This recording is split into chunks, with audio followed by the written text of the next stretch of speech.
Welcome back. Here comes the field through the trioval. The green flag about to go back in the air. We've had 2 cautions. Tom Hessert III has stayed on the racetrack and has led every lap of this race. Green back in the air. We're on lap 39. And now I think it's a time for Andy Belmont's guys to really hold their breath. They want to get to lap 40, then they feel like they would be able to stop and make it the rest of the way. Need to run a couple laps, and they need to catch a caution flag before they have to make that green flag pit stop. I think we have some guys that may even attempt to go the rest of the way from here. We had 5 cars come down pit road to top off that time. They may be looking at not stopping anymore. And one of those was a little bit of a super speedway expert. You mean that Bobby Gerhart, number 5? Bobby Gerhart brought his number 5 onto pit road and topped off with fuel. Now we see him working around the slower lap car, the 48 of Ben Stansel. There's Bobby Gerhart following the 16 of Justin Allgaier. Again, Allgaier, the story from pit road is that they have a hole in the radiator. Now they've been trying to fix that. We'll see if that is going to hold out for the remainder of this race. On the 16 of Allgaier. Yep. Bobby Gerhart continues to follow him. Jim. And Bobby Gerhart did come down pit road to top off. I just checked with his brother Billy. I said, after you took the 4, how much fuel did he get in? And he said, I think we have enough. We may not have to stop. He said, I think we're pretty comfortable here. We can go the rest of the way. Yeah, that is huge. There's 3 wide. Look at this 33 of Ricky Carmichael on the inside. There's Eddie Mercer right there, the Miccosukee Chevrolet. That's Matt Carter's onboard right there, the Stein seat onboard. There's Frank Kimball, the 44 on the inside. The 72 of John Jackson now on the inside of the 51 of Eddie Mercer. 3 wide right through the trioval. Ricky Stenhouse Jr. now, he was on the outside following Matt Carter. Now he jumps all the way to the inside. Riding along with Frank Kimmel, looking back.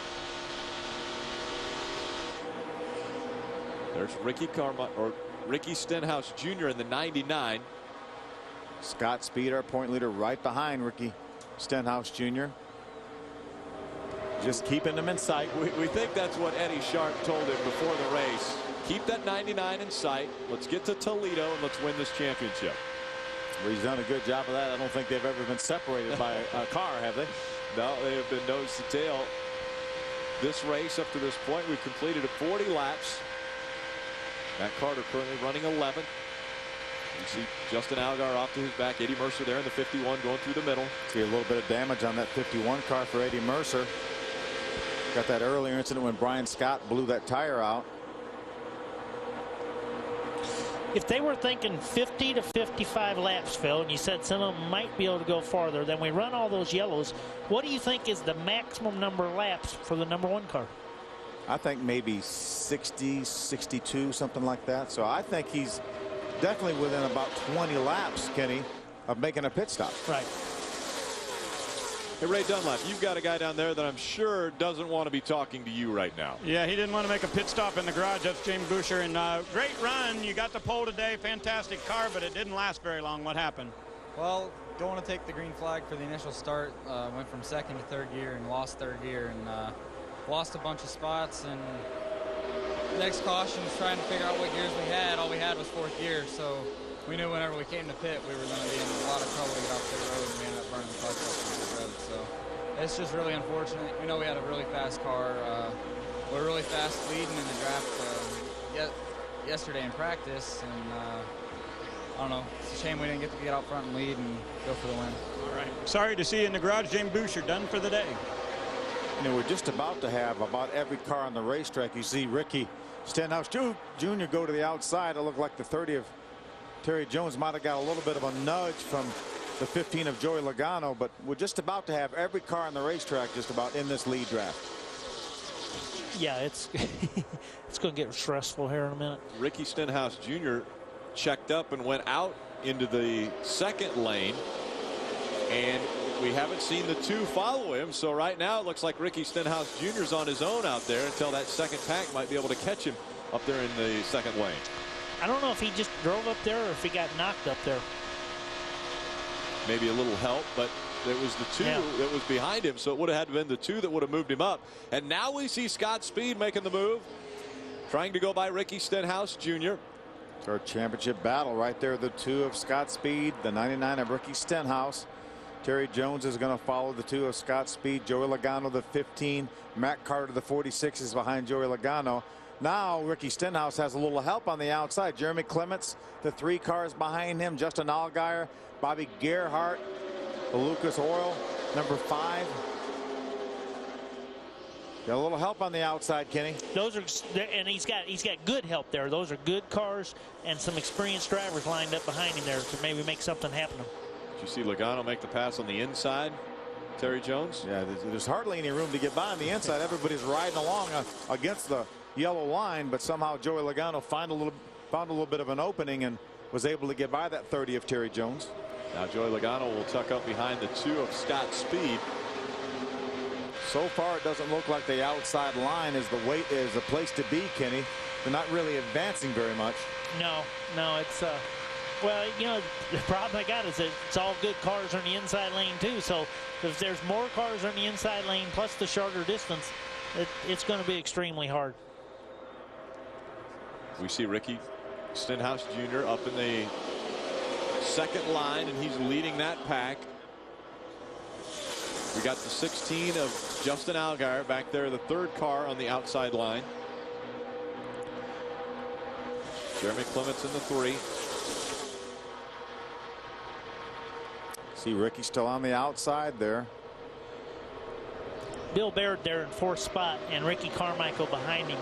I believe they restarted like 12th and 13th or 13th, 14th right after this last yellow.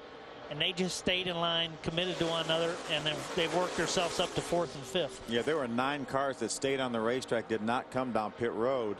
Joey Logano actually went out into that second line now, so he moved out from behind the 2, tried to make the pass on Scott Speed, and now he's looking for help. We're seeing some guys get hit at the end of the straightaway. Get hit, get like the bump draft kind of gone wrong. Get a good hit, and actually they have to wind up in the second lane. Seen that a couple times now. That works good for a while. But it doesn't look as though anyone wants to jump in behind that 15 right now. Yeah, you know, we talked about Joey Logano getting by the 30 of Terry Jones earlier. We talked about everyone running against the yellow line. There's Terry Jones right behind the 51 of Eddie Mercer, right on the bottom of the racetrack. When Joey Logano got by that car, watch this now. Watch right of your screen. Joey's on the inside there. He gets down on the bottom. Terry Jones forces him down below the yellow line. You're not supposed to pass and advance your position below the yellow line, but to me, Kenny, he was forced down there by the 30 of Terry Jones. Yeah, you're also not supposed to force anybody down too, so that's a pretty big judgment call. I'm glad I don't have to make that call. Yeah, I would call Joey Logano innocent right here. You see, he had to move down below that yellow line, or they would have made contact with Terry Jones. I'm not sure it shouldn't be a deal where the 30, in this instance, should be the one penalized for forcing him down below the yellow line. So what we're hearing from ARCA is that he was forced down. Joey Logano was forced down below the yellow line, so they will not penalize him for making that pass. Remember, guys, now we've completed 47. This will complete 48 laps now, and each one of these laps, Andy Belmont, who owns this #1 car, is going to be pulling more hair out because he desperately needs a caution flag now before they get to around lap number 60, I'm going to guess. We've passed the halfway point of this race at Talladega. There are only a race and a half left. So we have the rest of this race in Toledo in the 2008 season. Scott Speed and Ricky Stenhouse Jr. coming into this race separated just by 60 points for the 2008 championship. Now the difference between the two as they're running on the track is 80 points. Scott Speed in front of Ricky Stenhouse Jr. Well, that sure could change in an instant. And we would guess that the guys that came on pit road the last time, they'll have to come again. We'll see them on pit road one more time in this race. Guys like Scott Speed, Ricky Stenhouse Jr. But right now, Tom Hessert III is wondering, can I stay out the rest of this race?